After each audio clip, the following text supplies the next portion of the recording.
नमस्कार मित्रांनो, मी आहे तुमचा मित्र अमित आणि तुम्ही पाहताय आपला नवनिर्मित चॅनल ज्याचं नाव आहे टूर दी कोकण महाराष्ट्र. मित्रांनो बघताय, ही आहे माझी शाळा. या शाळेमध्ये माझं प्राथमिक शिक्षण झालं. आणि हे जे पटांगण तुम्ही बघता, आता या पटांगणामध्ये विविध खेळ आम्ही खेळायचो, जसं की खो खो, कबड्डी. याच पटांगणामध्ये मित्रांनो खेळलो होतो मी. मित्रांनो, तुम्ही आता इथे पाहू शकता शाळेची रचना थोडीफार बदलली गेली आहे. हा जो तुम्ही मुख्याध्यापक यांचा कक्ष बघताय तो माझ्या शालेय कारकिर्दीमध्ये नव्हता, अर्थात नव्याने याची उभारणी केली गेली आहे. हे बघा, तुम्ही पाहू शकता माझ्या शालेय परिसर. आणि मित्रांनो, इथे सोबत अंगणवाडीचे वर्गसुद्धा भरवले जातात. या शाळे शेजारील जी इमारत आहे किंवा हे बघा, इथे तुम्ही पाहू शकता अंगणवाडीचे वर्ग भरवले जातात. माझी आत्या ही अंगणवाडी सेविका आहे, तर इथे आपले बालगोपाळांचे वर्ग भरवले जातात. मित्रांनो, शाळेची वेळ तर 10:30 वाजताची आहे, पण आता या खिडकीमधून हे तुम्हाला माझ्या शाळेमधील दृश्य हे बघा मित्रांनो. आत्ता जिथे तुम्ही पाहताय, आता हा जो कॅमेरा हा ब्लॅकबोर्ड बघता मित्रांनो, हा माझ्या वर्गाची जागा होती मित्रांनो. इथेच बसायचो मी मित्रांनो या शाळेत. आणि आम्हाला त्यावेळेला मुंडेकर गुरुजी शिक्षक म्हणून होते आणि तेच आमचा वर्ग घ्यायचे. आणि या साईडला इतर वर्ग बसायचे मित्रांनो. त्यावेळेला चौथीला माझ्याच इयत्तेमध्ये सगळ्यात जास्त मुलं होती, म्हणजे 10. त्यावेळेला पटसंख्या पण खूप कमी होती मित्रांनो. पण आम्ही मुलं मुली आणि सगळे एकत्र मिळून हे आपले क्रीडा स्पर्धेत भाग घ्यायचो. आणि इथे 4:30 वाजता आमची खेळण्यासाठी आम्हाला सुट्टी मिळायची. 4:30 ते 5 या अर्ध्या तासामध्ये आम्ही सगळे एकत्र खो खो म्हणा किंवा साखळी, त्याच्यानंतर उंच उडी, लांब उडी, असे विविध प्रकारचे आम्ही खेळ खेळायचो. आता मित्रांनो, शाळेला कलर केला आहे, त्यामुळे अगोदर इथं असं ब्लॅकबोर्ड होता जिथे आम्ही पंचांगमध्ये लिहायचो. एक सुविचार म्हणा किंवा या ब्लॅकबोर्डवरती लिहिलं जायचं. आणि आमच्या इयत्तेचा टर्न मित्रांनो गुरुवारी असायचे. त्यावेळेला पंचांग वाचण्यासाठी आम्ही इकडे बाहेर यायचो.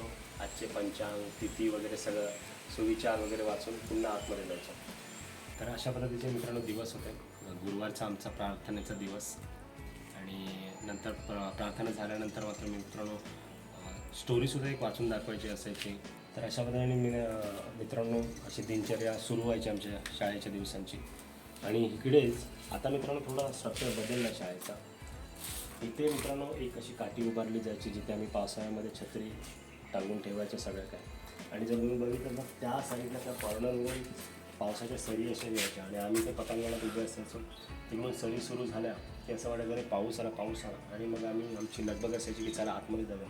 कारण तिकडून पाऊस बघितला की हळूहळू यायचा इकडे. काही सेकंदाच्या दरम्यान तिकडे आम्ही आतमध्ये यायचो. तर हे माझ्या शाळेचा मित्रांनो आवार आहे बघा तुम्ही. या शाळेमध्ये मी 4 इयत्तामध्ये 1ली, 2री, 4थी, 5वी हे या इयत्तेमध्येच, म्हणजे या शाळेमध्येच मी शिकलो मित्रांनो. इथेसुद्धा आता या खिडक्या उघड्या काय तुम्ही बघू शकता. इथे आम्ही ह्या पटांगणामध्ये ह्या साईडला आम्ही त्यावेळेला कबड्डी खेळण्याचा प्रयत्न करायचो. कबड्डीसुद्धा इकडे व्हायचं.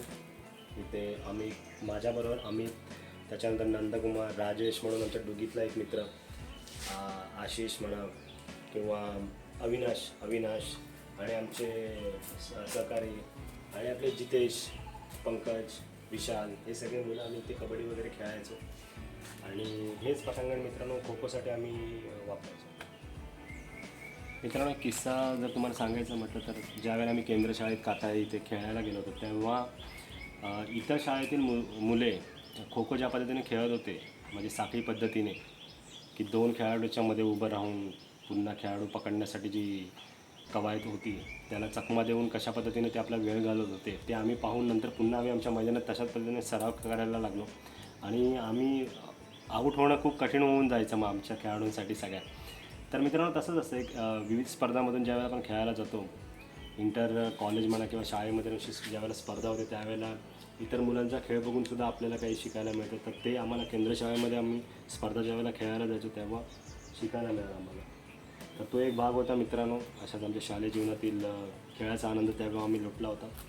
मित्रांनो या तुम्ही माझ्याबरोबर साहजिकच मित्रांनो मला काही वेगळं सांगायला नको. इथे 15 ऑगस्ट आणि 26 जानेवारीला ध्वजारोहणाचा कार्यक्रम होतो. त्यावेळेला आपल्या गावातील सगळे सभासद, आपले सगळे सदस्य, गावकरी सगळे शाळेला भेट देतात आणि मग तो एक सोहळा साजरा केला जातो.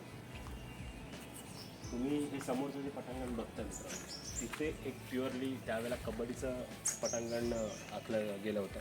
पण आता मात्र त्याची जागा आता अंगणवाडी इथे भरते. तर त्याच्यासाठी खेळण्यासाठी आपल्या छोट्या बालगोपाळांसाठी खेळण्यासाठी काही घसरगुंडी म्हणा किंवा इथे उभारली होती. सध्या आता पावसाचे दिवस असल्यामुळे ते काढून ठेवले आहे. झोपाळा वगैरे याची सोय आहे इथे. तर आणि तो उंबर आजही मित्रांनो साक्ष देतो आहे. लहानपणापासून जो उंबराचं झाड म्हणून. आणि आता ह्या पटांगणाच्या शेजारी ते आम्ही इथे मित्रांनो झाडं लावायचो. आमचे जे गुरुजी होते ते प्रत्येक एरिया मुलांना वाटून द्यायचा की आम्ही तुझी इथून ते इथपर्यंत बाग होती. माझ्या इथे मध्यंतरी हा एवढा माझ्यासाठी जागा दिली होती. तर त्याच्यामध्ये आम्ही विविध प्रकारची झाडे लावायचो. तर मित्रांनो, ही आहे माझी शाळा आणि हा इतरत्र परिसर जो तुम्ही आता नुकताच पाहिलात. मित्रांनो, गावामध्ये फेरफटका मारत असताना आपल्याला एक भेट झाली आपल्या मित्राची. विनायकजी आपल्याला भेटले आहेत. आणि विनायक मित्रांनो अतिशय तरबेज आहे किरव्या पकडण्यामध्ये. आणि खेकडे अर्थात किरव्या म्हणजेच खेकडे. आणि तसेच तो मासेमारी करायला सुद्धा जातो. म्हणजे कोणाला जर काय मासे वगैरे हवे असतील तर विनायकचं नाव त्याचं प्रामुख्याने येतं. जर शर्यत लागली तर विनायकच सगळ्यात जास्त खेकडे आणेल आणि मासेमारीसुद्धा विनायक जास्त प्रमाणात करेल. विनायकचा यामध्ये हातखंड आहे. बरोबर ना विनायक? काय विनायक तुला आवडतं का मित्र इकडे हे सगळं मासेमारी वगैरे करायला? कधीपासून सुरुवात केली असतं? लहानपणापासूनच शाळा जुन्यापासूनच सुरुवात करत होतो. शाळा पहिल्यापासून हे आपलं खाजनातच आपलं जीवन गेलंय पुढे. आणि मला वाटतं त्याचा स्वाद वगैरे तुला तर आवडीचा झाला आहे. कारण आता किरव्याशिवाय काय पान आलंच नसेल तुझं. डाळ भात मज्जा नाही. तर ते मित्रांनो किरव्याला आवडतातच खूप. आणि तुम्ही कधी खाल्ल्या असतील, स्वादिष्ट असतात. तर अशाच प्रकारे आता विनायक गावीच असतो आणि विनायक घरं वगैरे सुद्धा बांधून देतो. तर तेही सुद्धा काम करतो. त्याच्या उपजीविकेसाठी तो घर वगैरे बांधत असतो. तर चांगला उपक्रम आहे विनायक. असंच घर वगैरे बांधत राहा लोकांची. आणि हा विनायकचा छोटू आहे. काय नाव छोटू तुझा?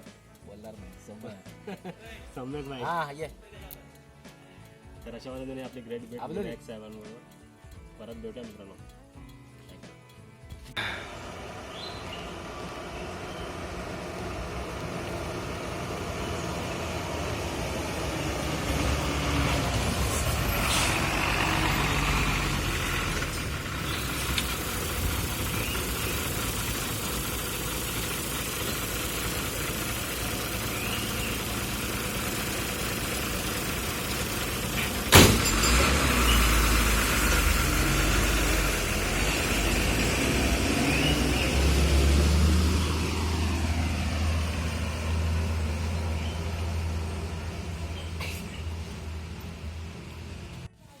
मित्रांनो, वाडीमध्ये फेरफटका मारत असताना एक आपला प्रख्यात बॅट्समन म्हणजे ज्याची ख्याती आहे अभय साहेब आपल्याला भेटलेले आहेत. त्या अभयचं जर आपण काही अभयविषयी वैशिष्ट्य सांगितलं तर अभय अतिशय उत्कृष्ट क्रिकेट खेळतो. तसंच बॉलिंगसुद्धा टाकतो आणि क्षेत्ररक्षणही चांगलं आहे. म्हणजे तो पूर्णपणे तिन्ही क्षेत्रामध्ये एकदम निपुण आहे. आणि अभय गावामध्ये वगैरे सगळा आपल्या मित्र परिवारासोबत असतो सतत नेहमी सगळ्यांबरोबर. आणि कुणीही म्हणजे एखाद्यानं कुणाला विचारलं नाव वगैरे अभय तर सगळ्यांच्या प्रचलित आहे असा अभय. सध्या तो अभय गावाला कसं काय तू म्हणजे मुंबईमध्ये असतोस मग आता मग गावाला कसं सुद्धा आलं एक सगळं जाणार म्हणजे पुन्हा एक स्पर्धा गाजवणार आहे अभय यासाठी जिकडे तो आला. मग आता पावसाळ्यामध्ये कसे काय दिवस झाले होते तुम्ही म्हणजे ते आपली शेतीची कामं वगैरे असं करत. श्रेयस जाधवचे याचा व्हिडिओ बघितला मित्रांनो. हा इथेच श्रेयसला निरोप देण्यासाठी इकडे आले होते. आणि गावी जात असताना श्रेयसला निरोप दिला. मुंबईला जात असताना श्रेयसला निरोप देतानाचा व्हिडिओ अभयबरोबरचा आहे. तर मित्रांनो, तुम्ही श्रेयस जाधवच्या ब्लॉगसाठी पण तुम्ही भेट द्या त्या चॅनलला. त्याच्यामध्ये अभयचं दर्शन घडेल तुम्हाला. तर असा आपला अभय. पुन्हा भेटूया अभय एका मित्रांनो नवीन व्हिडिओमध्ये. मित्रांनो, तुम्ही इथे पाहत असाल आपले काही गावकरी आपल्या एस टीची वाट पाहत आहेत. इथे सकाळी 6:30ची एस टी निघून गेल्याच्या नंतर येणारी ही दुसरी एस टी बस आहे मित्रांनो.